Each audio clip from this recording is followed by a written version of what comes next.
Hey friends, it's Melvin. Thanks for tuning into this episode. Here's just a few quick things I wanted to notify you guys about before we get started.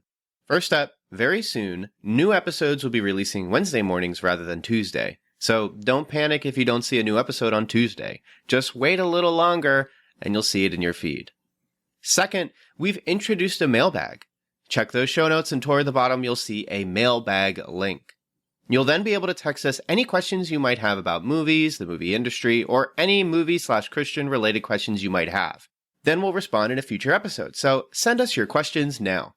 Up next, Patreon polls, which are available to Patreon supporters at the $3 tier or higher, have been updated. Supporters can now suggest films or shows to be reviewed at the end of each month. The two most liked submissions will become the options for the Patreon poll, so if you want to hear us talk about your favorite movie or show, join our Patreon and start campaigning. And lastly, whether you're a new or longtime listener, please consider writing a review or rating the Cinematic Doctrine podcast on iTunes and Spotify.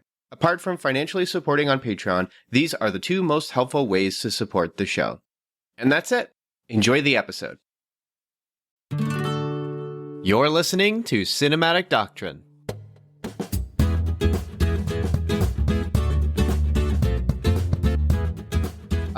Hey, if you just press play, you're missing out on 18 minutes of content where we were talking about the new AMC tiered seating. Not A-list, that's different. AMC came out with this tiered seating where some tickets will cost more, some tickets will cost less, depending on where you sit.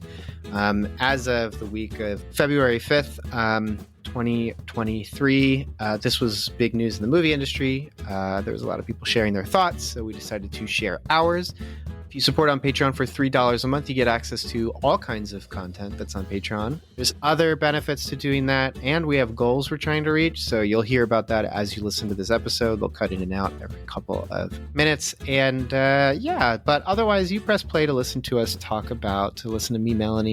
me and Melanie talk about Drag Me to Hell, which might seem like a really weird movie to be covering in February. That's okay. We were going to do other stuff, but then stuff had to change. And I figured this would be interesting to talk about anyway. Before I explain Drag Me to Hell, so then we can get into our discussion, I just wanted to pass it over to Melanie, who, when I asked them, because I was getting to know them about movies, I asked them, what's a movie you hate? And this was the movie that they told me they hated. And so I just wanted you to explain a bit of your background or backstory. What's the deep backstory of you and Drag Me to Hell? It's not very lengthy. It's just that when my first experience with this film, I had no idea what I was going to expect or what to expect. Mm-hmm. So my brother is a fan of Sam Raimi films. Mm-hmm. And so, of course, he really liked this one. And when I was watching it with him, I was just so irritated. I was like, this is so stupid. I hate all these like nasty things that are happening. It just makes me like really uncomfortable, and the premise is silly. Like I couldn't take it seriously.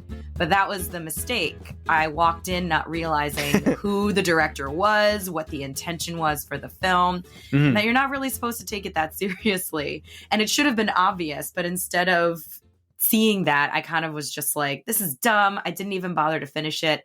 I think I watched like other little clips and I had seen the end at some point. I don't remember if it was in the same day or not. I don't remember much of my first experience other than that. I just found it really annoying. And I think it started with the scene in the parking lot. Yeah. I think that was the scene that really I was just like, I'm leaving. This is dumb. I hate everything that's happening. It's so disgusting.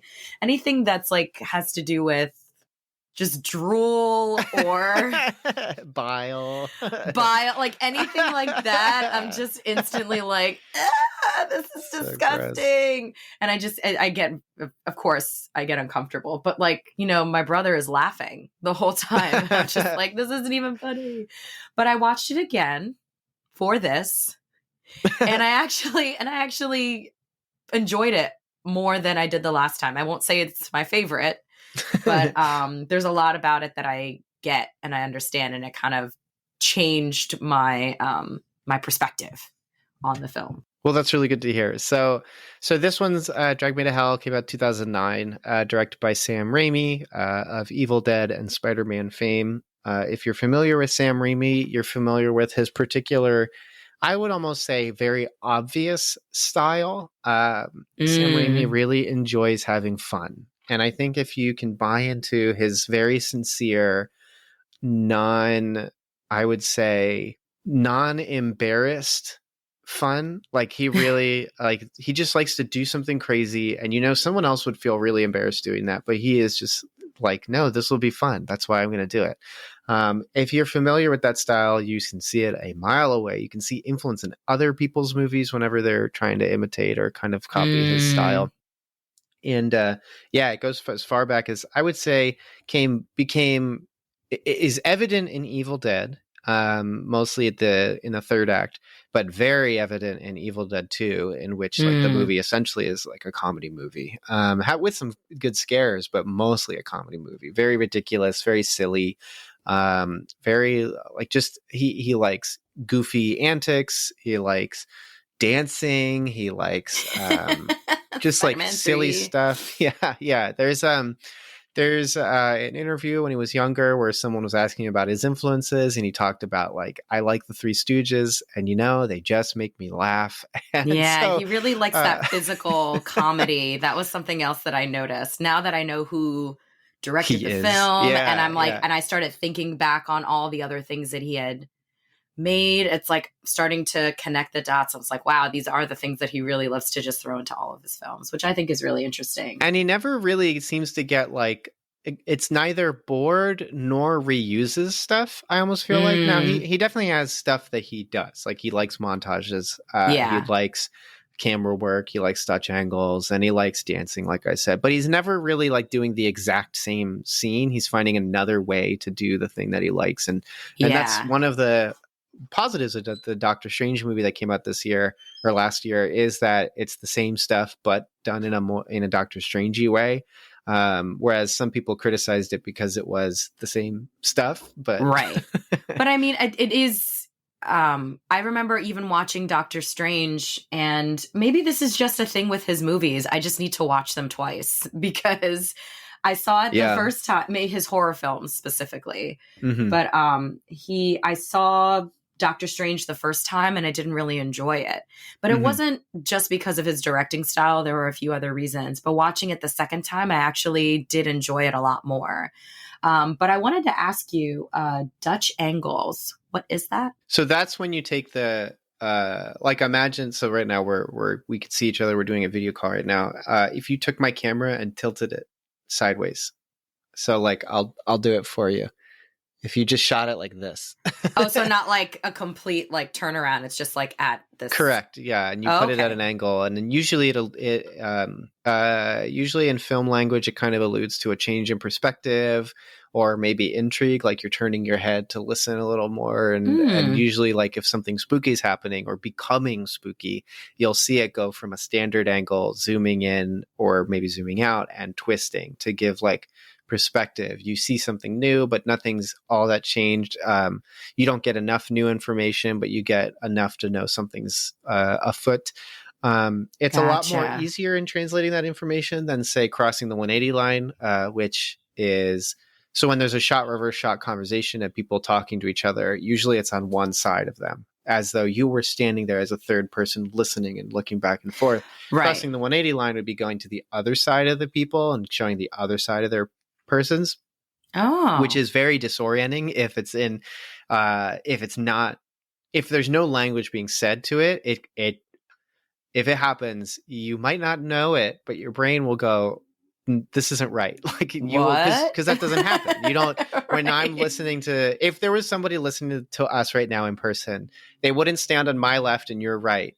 But then when you respond, quickly run around to your other side and then listen to you when you talk. Like it doesn't make sense. And so, it's fascinating. But sometimes people cross the 180 line because new information has been shared and you're getting an immediate new perspective. And I do think that actually happens once or twice in this movie, but it's usually a subtler, but sometimes more confusing way, whereas a Dutch angle is more simple. And yes, Sam Raimi loves the Dutch angle. He loves moving camera work. It's something where One of the things that people really enjoy about his style is that he very much recognizes the medium he's working in. And although like it's sometimes hard to see his clever camera work because of what's happening on frame, which is really gross or really silly or almost cartoonish, as there's even like an anvil gag in this movie. Yeah. Like real Roadrunner stuff. It's he has a lot of talent in that respect.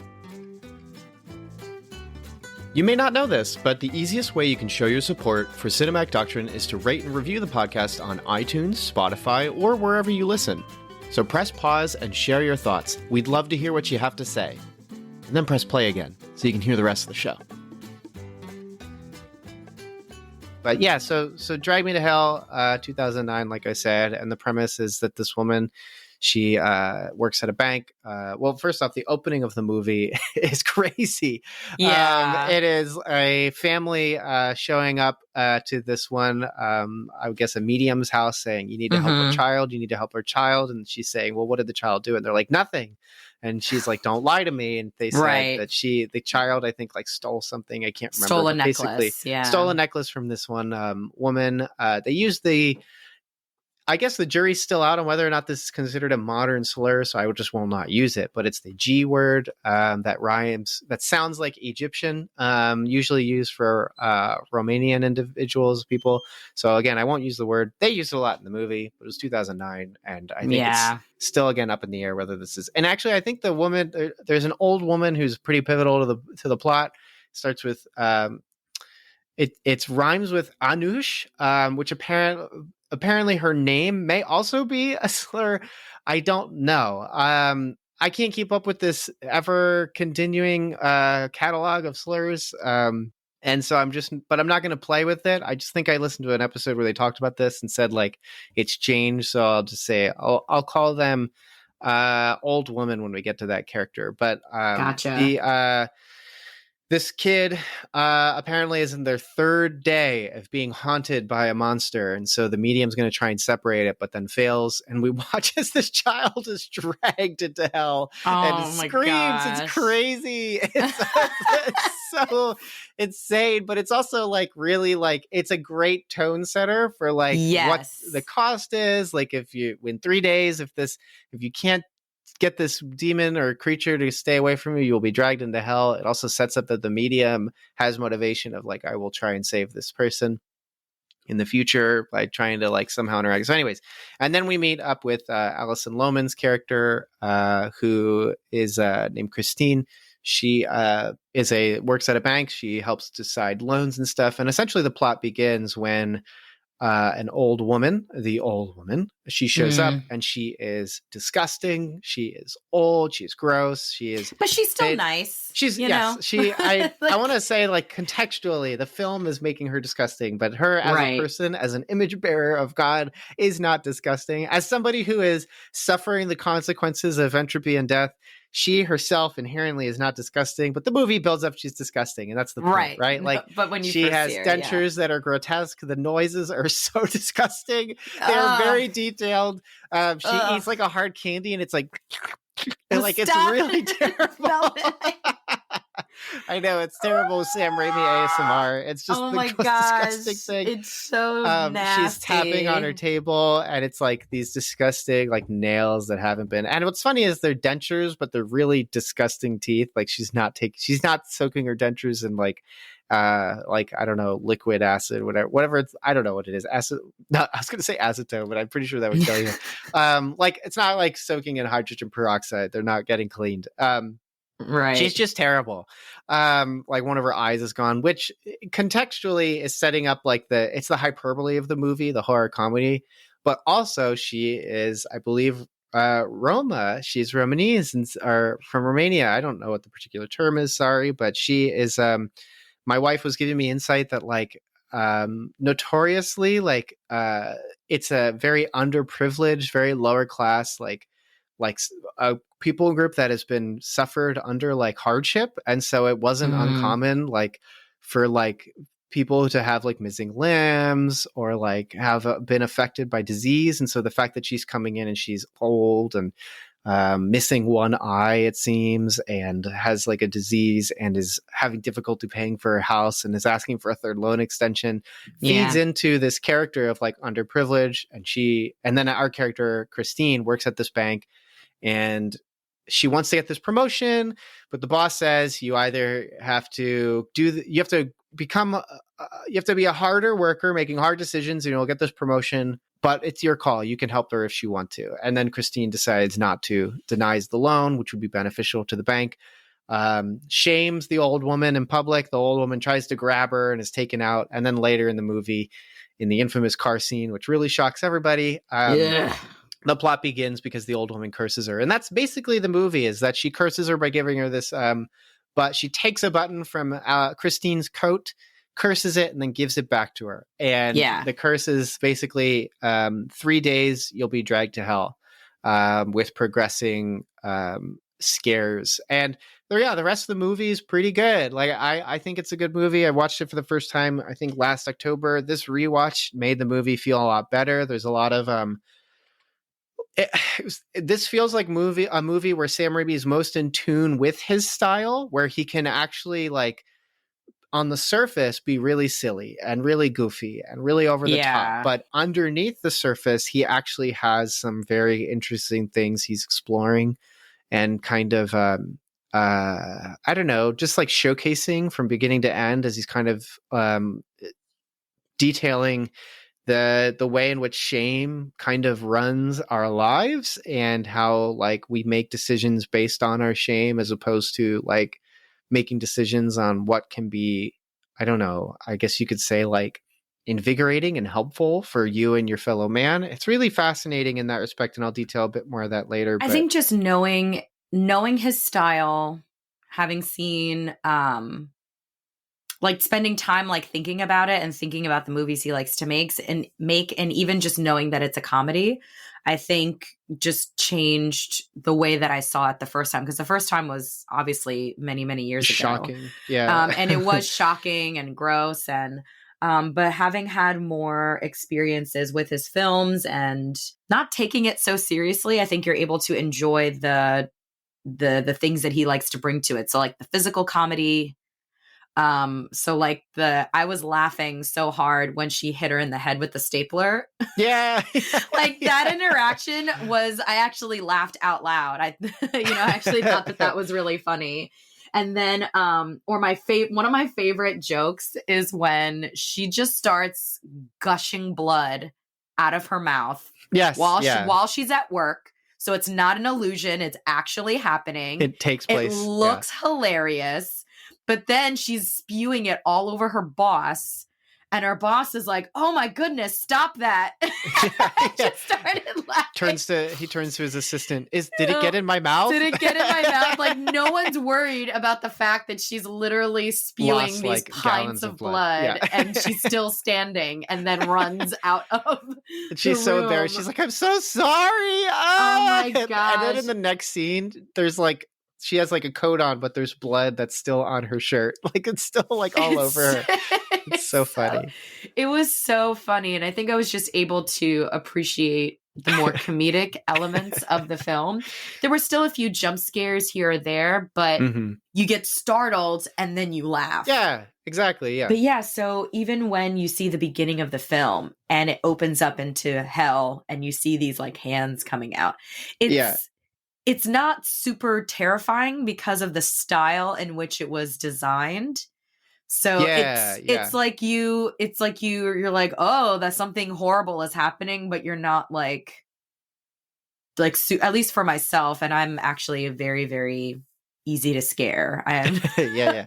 I'm very sensitive, but I was just kind of like, that looks kind of silly, but I know what I'm getting myself into. Sure. And they're not afraid to do like things that in other films would be like, oh, we won't even show this happening. So like anything involving children or just bad things happening to certain characters, where they're like, not the children or not the dog. Yeah. All the things you're normally not okay with. It's like in this film, because of the nature of it, it's just, you just, again, you don't take it seriously. It's like they're just like toys, right? Like it's like I almost feel like it's like when you're a kid playing with action figures and you're doing like the craziest stuff, right? You're like, this person blows that person up, and then they use their head as a battering ram for this, and it's like, no, that's really violent, little Timmy. You're 6 years old. What's going on, bud? And like that's just sort of what's going on with Sam Raimi, where it feels like he's never really like lost that childhood charm of like what's goofy and fun. Now he's just using actors to do it. And like, just for instance, like in the opening scene, or not the later, like after the as the complicating incident's starting, right? Like Alice, or I keep saying the actor's name, but Christine's going to her car. She gets attacked by the old woman in her car, and it's very ridiculous. Oh my gosh. She fights off with like the stapler, like you said, like other office equipment, and then at some point she starts driving. I think it's like lodged in her mouth. Yeah, like she gets into a car accident because of this fight, and like the old woman flies forward because she didn't have her seatbelt in, and so when she hits the dashboard, her dentures fly out, and you get like a close up of that. And then, like, because she doesn't know her dentures came out when she tries to bite Christine, it's just like gumming her chin. It's just like all these close-ups that are so terrible.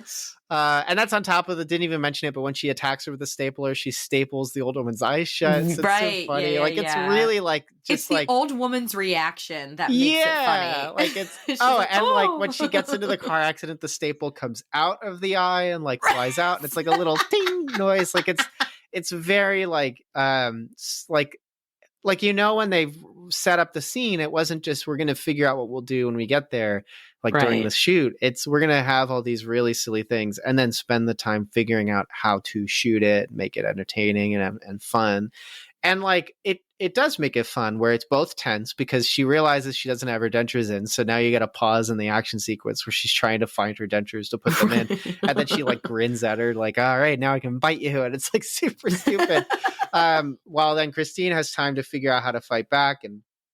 And like every single like silly, fun, scary scene has that where like it isn't just this happens and it's that inherently is funny, but it's this happens. Now let's figure out how to make that funny or fun. Enjoying this episode? Grab that share link and tell your friends. Word of mouth is the most effective way for a podcast to reach new listeners, so don't be shy. Share the episode wherever you can. One particular thing is in the beginning of the movie when the kid is brought to the medium, there's a fly that's in the scene. And you sort of just think that the fly is just like significant of like death or like the demon or whatever. But then the fly is like used in such a shocking way where like this fly is present whenever the ghost demon thing is like haunting you. But then the fly, when Christine's asleep, the fly like goes into her nose or nostril and you like have like this audio sound of it like being in your head. It's terrible. I couldn't imagine watching this movie with headphones. It would probably be just so much more visceral. And then the fly comes out her other nostril, and then the fly like breaks through her mouth, and she has the fly now inside of her body, but she wakes up from a dream. So you're like, oh, is it fake? But then when she goes to work, you hear the fly buzzing in her stomach and she knows it's there. It's just like the worst thing. Oh my gosh. Like all these little things like, but then the fly will do this, and then the fly is not gone. And in the whole movie continually has these setups and payoffs where like, or like the gag continues. So during the fight in the car, the old woman rips out Christine's hair, and then it just keeps happening that like every time she interacts with the old woman, her hair gets ripped out. It's really funny.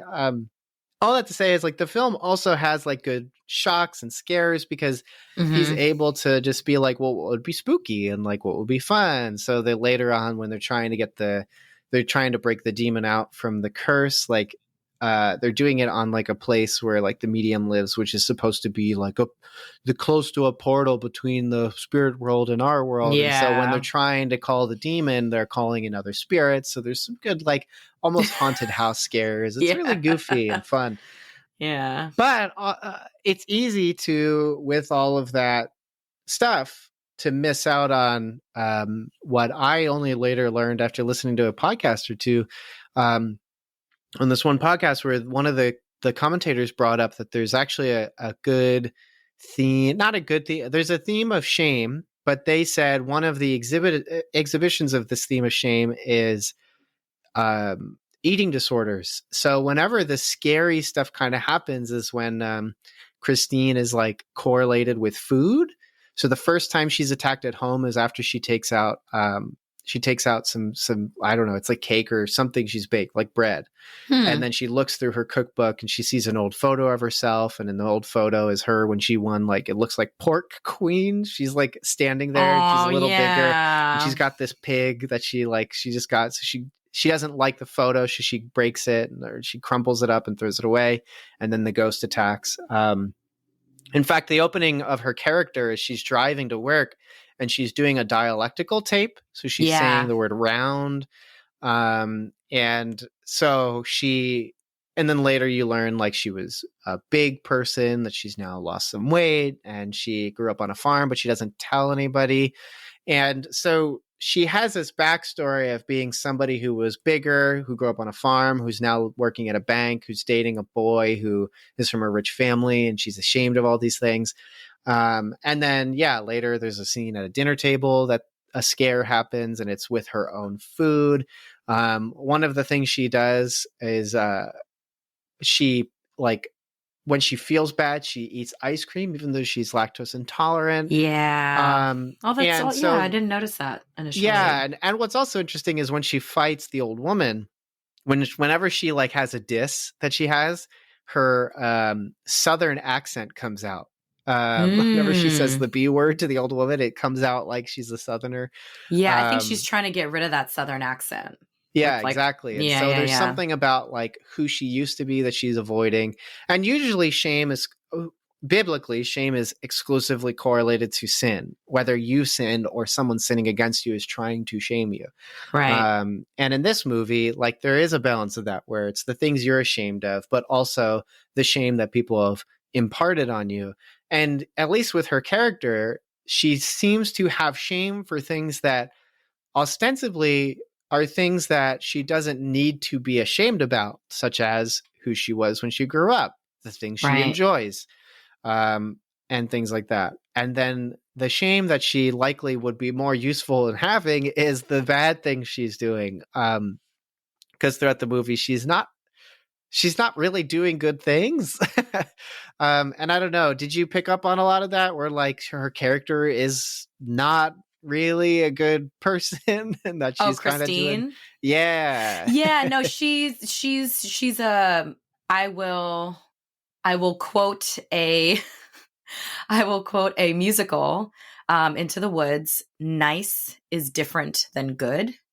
So I feel like good. There are for my musical fans out there, there is a difference. She can be very nice and try to do the right thing, but I wouldn't say she's a good person, because when push comes to shove, she's willing to do anything that she needs to either hide her past or to keep her life, which I also thought was funny, because she's just like, I would never hurt an animal. And then this crazy thing happens where she's flying around in the air, and then she's like, she looks at the camera and she's just like, here, kitty, kitty, kitty. Yeah.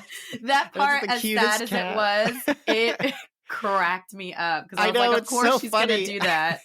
Well, because like you even in the audience are like, yeah, that would probably make me want to sacrifice an animal.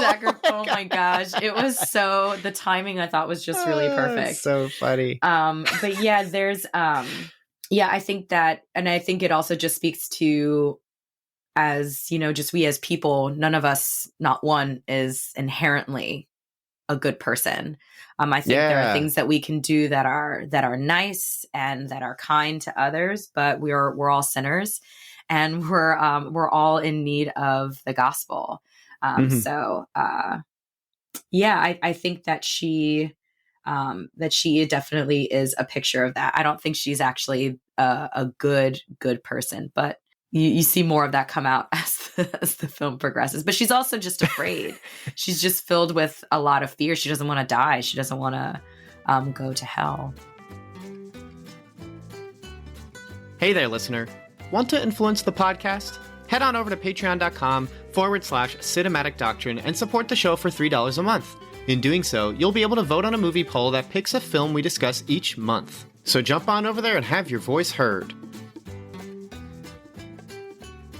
it always feels lame to say, oh, spoilers now. I like it. You know, these movies are old sometimes. Right. And if you've listened this long, the movie's good. Go check it out. And there's really nothing inappropriate or anything in it. It's just got some good gross out humor. So like, if you're not, like we started the episode, like if you don't like bile, which is such a disgusting word, if you don't like mucus, if a kid sneezing with boogers would make you throw up, don't watch this movie. But otherwise, this movie is very fun and accessible. And I think the initial cut is PG-13, which is impressive. I think it's because it's so ridiculous that all the vile like gore and like it's more silly. Like it's very Roadrunner-esque. But as the movie like continues, like she doesn't, it is her decision. It's made clear that like if she decides whether or not to give the loan to the old woman, the extension, like she's capable of doing it and she chooses not to. Right. Later in the movie, she kills a cat. She's like, I couldn't kill any animals and sacrifice to this monster to maybe satisfy it to keep it from killing me. Like I'm a vegetarian. I don't even eat animals. And then she kills her own cat.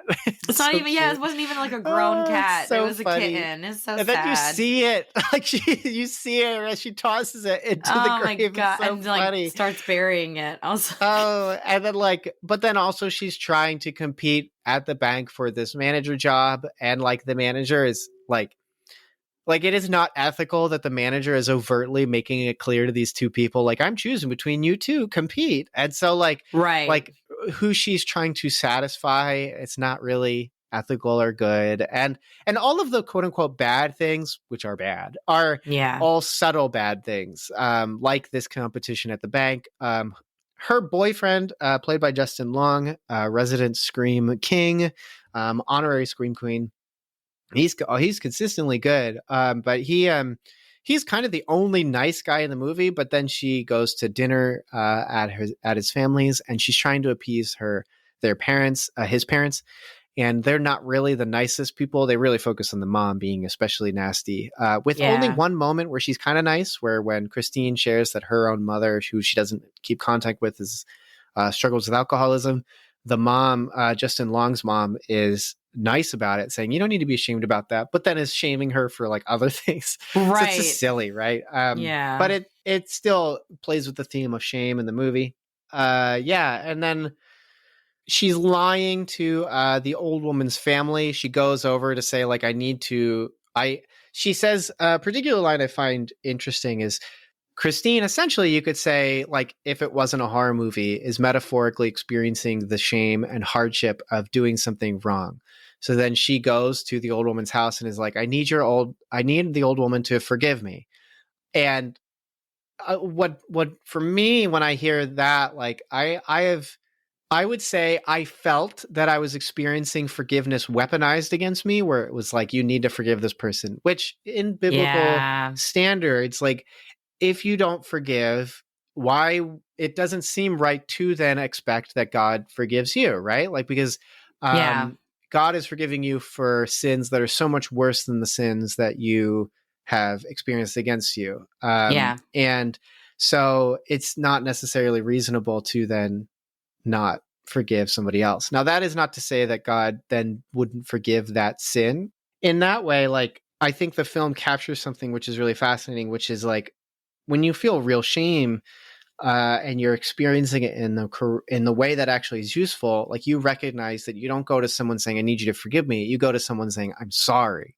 Exactly. And you humble yourself to them entirely, going, I relinquish responsibility to making this better because I recognize I made this worse. And in that, like, you don't expect positive response. You don't expect negative response. You give up the expectation at all. And you just say, I'm wrong. And in this scene, she's saying, I need her to forgive me. And then when she gets there, she says, it wasn't my fault. It was the bank's fault. And it was actually her fault. Now, it's also the bank is saying, like, expectation wise, we wouldn't give a third loan, but she's still given the responsibility to give. Because he said it's up to you. Like, that's what her boss specifically said. He's like, it's your choice. Yeah. It's a really interesting, like, there's just more to the movie because of this, like, even up to the end. So later we learn that the old woman has died, and we get some more good, like really gross scenes that are so funny because of that. But she's died, and then at the end of the movie, after like Christine thinks that she has been saved from the curse, she then goes to Justin Long's character and says like, it was my fault. I could have given her the loan and I didn't, and I feel bad about that. And then Justin Long's character hugs her, but Christine like feels better, but she's not confessing to the right person. Like that is a help. Maybe if that step happened earlier, it could have helped, because then like Justin Long's character could have helped, which I have the name right here. Clay is his name. Clay could have helped in supporting her and saying like, okay, like that's good that you've seen that that's the right thing. Now let's go and apologize to her. But it's too late. Like, you even went to her grave and dug it up. You could have said it to her. Like, you could have said it to her then and been like, I'm sorry, poetically relinquishing like your responsibility and saying you hold the reins to what's going to happen now to me. And it's just interesting. So then when the end she's dragged to hell, it's like, yeah, you know what? Yeah, you've earned this because you've been bad the whole movie. Now, do I want that for everybody? No. In fiction, though, I think it's okay. Like, it's like one of the things you said, I asked pretty much before every episode, I asked like, hey, is there anything we want to cover in particular before we get started? Like something that last minute came up. And you asked me like, what do we think about the bad ending, right? That the evil person wins. Yeah, quote unquote. Where, like, she gets dragged to hell. She fails in being freed from this curse. I watch a lot of horror movies, so I'm exposed to that more often than not, and usually it's tongue in cheek. But for you, like, are you familiar? Like, are you used to this kind of ending, and how do you usually feel about it? Not normally. Like, I usually enjoy a happy ending. But when you watch certain films, you know what to expect. So I know that when I'm watching a horror film, the ending's probably going to be terrible and I'm going to be upset. So like I didn't want to the killer's still alive, or right? whatever. Or like, oh, we made it, we escaped, he's dead. Nope, here comes Leatherface with the chainsaw, and it's like, and everyone's screaming, and then the movie's over.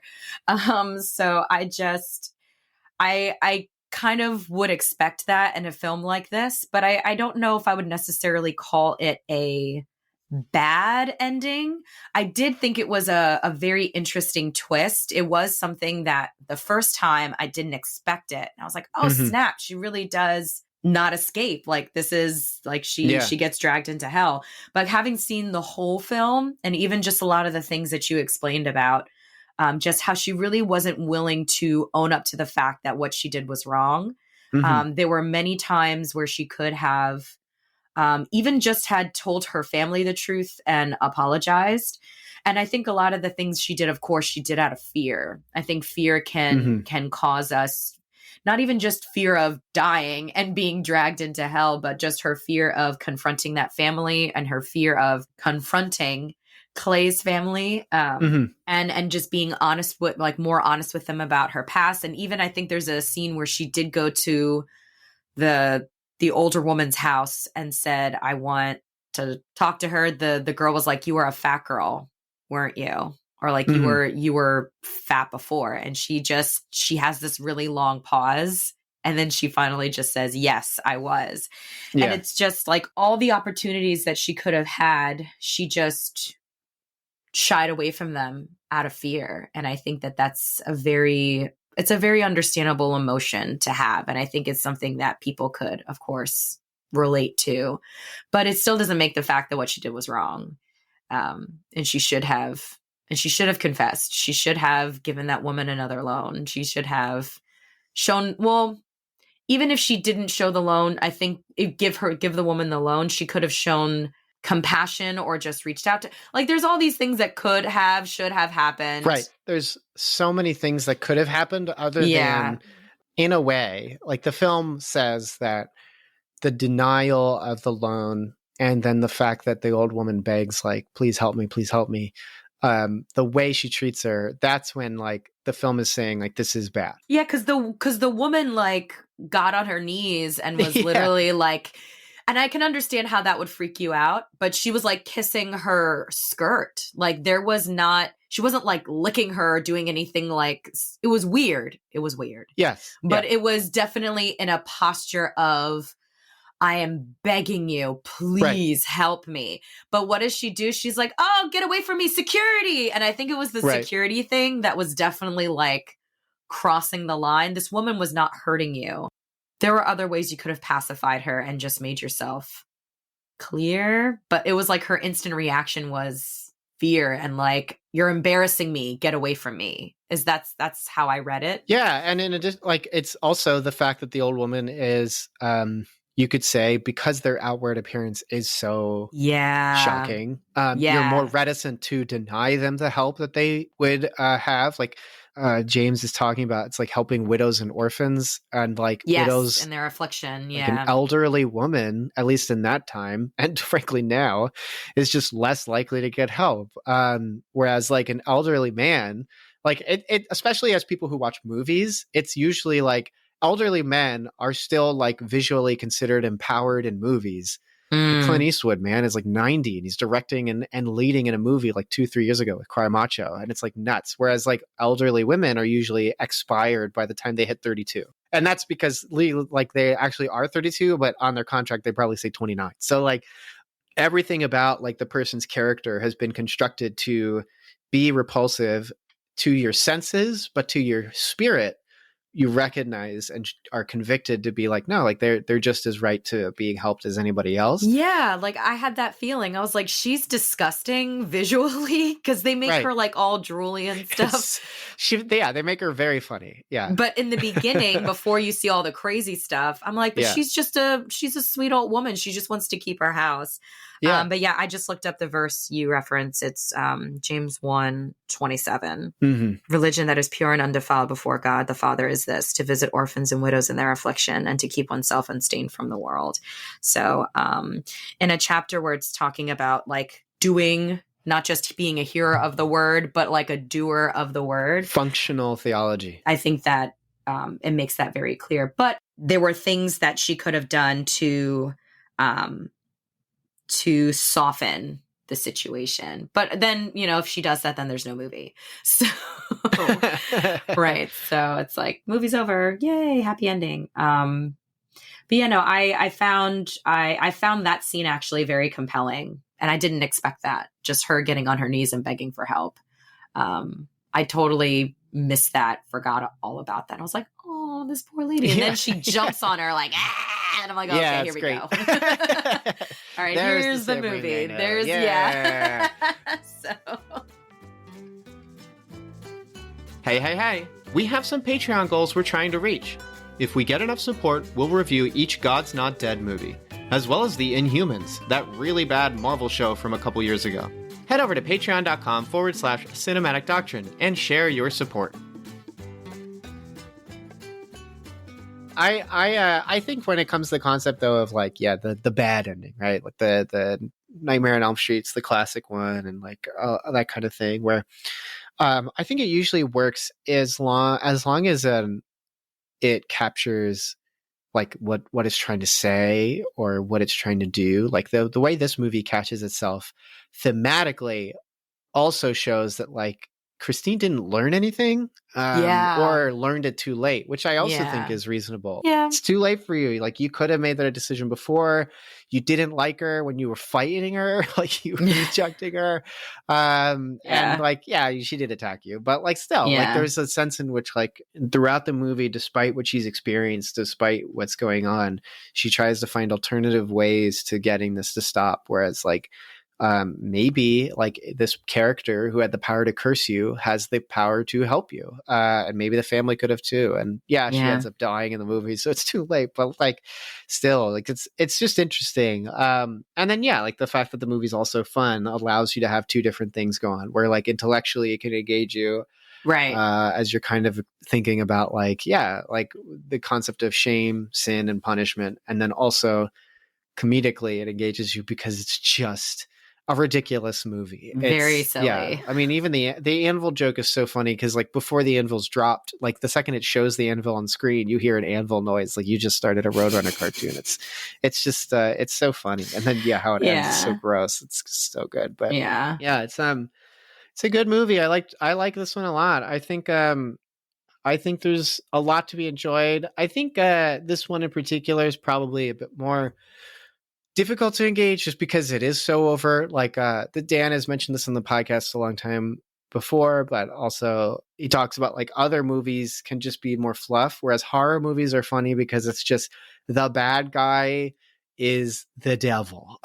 And like that's so much more like the hyperbole of the movie is unrealistic, but the bad guy being the devil is so much more like, yeah, that's right. Of course he'd be doing bad things. It's the devil. He's a bad guy. Like, so the fact that like the villain or the risk and the problem of this movie is you did a bad thing, you could go to hell. Like that to me is like so much more like intellectually realistic to kind of see and explore. And so like in that way, like it's sort of interesting, but it also makes the movie a bit more like almost like grimy, like the fact that like you did it, you failed, and like what's gonna suck is eternity in hell. Like that's gonna be terrible. Yes, like it's a good scene later on. She the whole thing is that she has this cursed item and it's hers, and if she can give it to somebody, maybe that person could then go to hell instead of her. But she's like, I can't give it to anybody. Like who does deserve this? Because she doesn't know. And of course, like in your brain, you're going, maybe you, because of what you've done. Because you're lying to everybody and you're being mean and you're not taking responsibility and you're not. Yeah. And so like, it's funny in that respect. But it's an interesting thing that like, I don't want to like, I'm thankful that I don't decide who goes to heaven and who goes to hell, because I can't even decide if like I simultaneously don't want to go to hell, but also I've earned the right to go to hell. But then also thank you, Christ, because of what he's done. Like he's taken my sins away. I was going to say, I'm like, girl, give it to Jesus. Yeah. I'll take it. He can take it, and that won't do anything to him. If we confess our sins, he is faithful and just to forgive us and cleanse us from all unrighteousness. I want to see what Sam Raimi's version of Jesus looks like. Like, oh my gosh. Let's give Sam Raimi an episode of The Chosen to direct. That'd be pretty funny. I'd be very nervous. Not even a little bit. Crazy.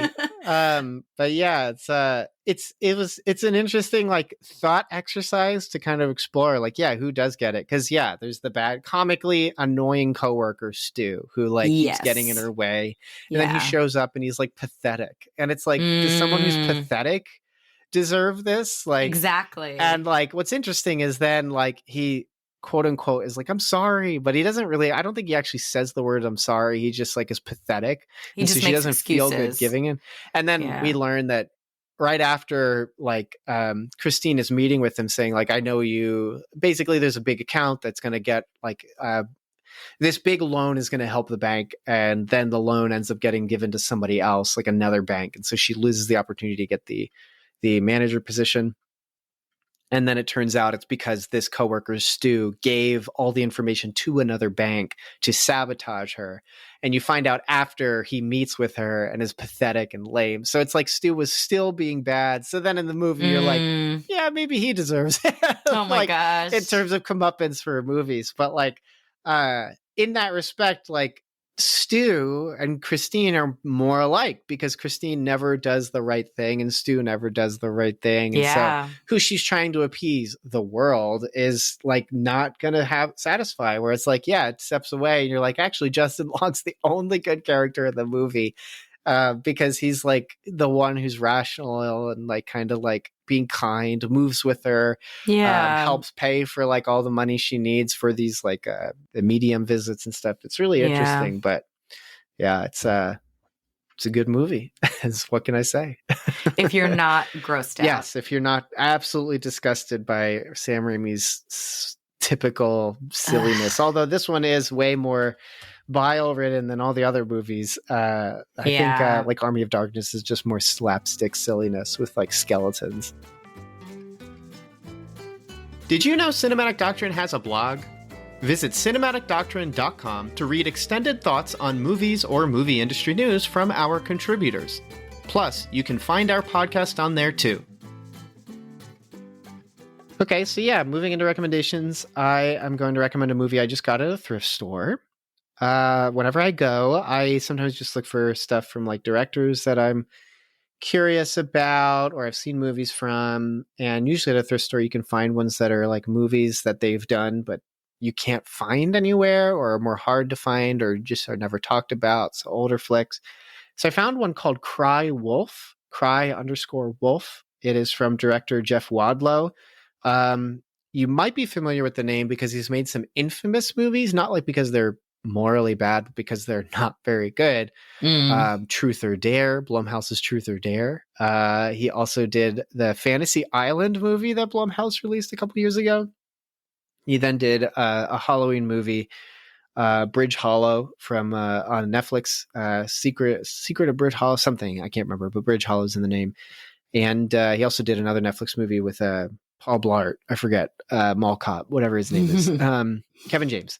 Yes. The opening scene, a murder happens, as most horror movies do. And then a kid is moving into a new boarding school. And as he meets his friends, he goes and they sneak out to play a game at one of the places in the boarding school. And this game is kind of like Mafia, right? So somebody is a killer and the other people are not, and they have to lie to each other to try and vote off who is going to be the killer and who's not. And they get bored of this game. So they decide at lunch, we're going to play with the whole school. And what we're going to do is we're going to lie about the murder that just happened. We're going to say it's actually not a one-off murder. We're going to start an email chain that says, this was actually the start of a serial killer. And the kid who just came in from the previous school to the new boarding school says, this happened at my old school. A murder happened in the town. And then they started killing in the school. And so they start this lie. But then stuff starts to happen, even though they started this lie. So it's The Boy Who Cried Wolf. And so it was good. It has some stuff like for a first movie or early movie, like it has some really good stuff and some annoying stuff. Like the editing's a little funky. But by the time I got to the end, the whodunit nature of the movie was really quite satisfying and good. I'm sure there's somebody who's made a YouTube video about it saying how it's bad and you should feel bad and dumb because you didn't expect it. But I quite enjoyed it. I think it's streaming. Like you can rent it off of some websites. I'm pretty sure it's on Vudu, but I'll have a Just Watch link in the bottom. But yeah, Cry_Wolf. It's pretty good, pretty enjoyable. The lead actor is pretty dopey. I would say his performance is quite dopey. And Jared Padalecki's in it, so I don't know why he wasn't cast as the lead. Very young Jared Padalecki. Pre-Supernatural, I'm pretty sure. So he looks pretty young. But yeah, it's pretty good. So definitely check it out. So, but yeah, that's what I got. What about? Whoa! Did the casting says and John Bon Jovi? I don't know which character he was.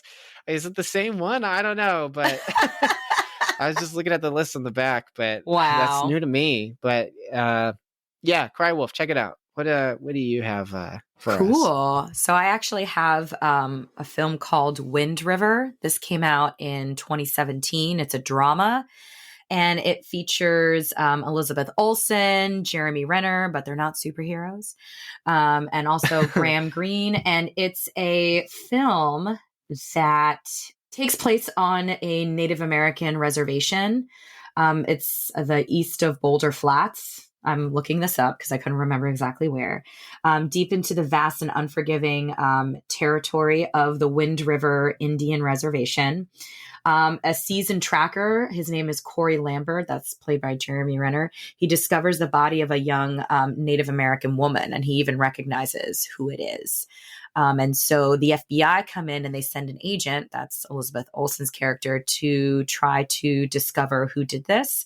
But she is met with a lot of roadblocks and eventually needs Jeremy Renner's character to help her discover who did this. And what I also liked about it is beyond just this crime story, it's Jeremy Renner's character goes through his own journey, as a lot of the things that are coming up is like him reliving certain traumas from his own past. He has to kind of deal with that as he's helping her do this, solve this this crime, and it's short from what I remember. It's not very long, but I feel like it's very, very compelling. I think the acting in this film is excellent. I feel like the story is very clear and straightforward. I will preface by saying that there is a scene of sexual assault that can be very triggering or just disturbing for someone. So I will put that out there and say IMDb is a great resource for knowing what content is in a film. So if that is something that might be difficult for you, I would highly recommend looking at those details on imdb.com to then decide if it's something that would be difficult for you. But aside from that, I think the film is, I think it's a great crime mystery film with a lot of heart, especially just with some of the things that are uncovered. And I think it just sheds a light on certain, again, very serious things like what happens to young people when they go missing and things like that. So I was checking it out on IMDb. Yeah, Taylor Sheridan wrote it. He also directed it, but this guy's been getting around with Yellowstone and his projects, 1883. Man, like he's made a whole, like, I mean, I recognize the name because I was like, didn't that guy do Sicario and Hell or High Water? And he did. Yeah. So this guy, he gets around and he likes his gritty dramas. That's for sure. Yes, it's very gritty. But what I also liked about it was the experience that I had when I watched it. So I went into this film with not watching a trailer, not really knowing what it was going to be about. Yeah, good. I had zero expectations, but my brother used to work at the Ritz East here in Philly. And so I went to that theater and that's where I watched it. And I was completely gripped by the story from beginning to end. I thought it was very well done. And I enjoyed the film and I would recommend it.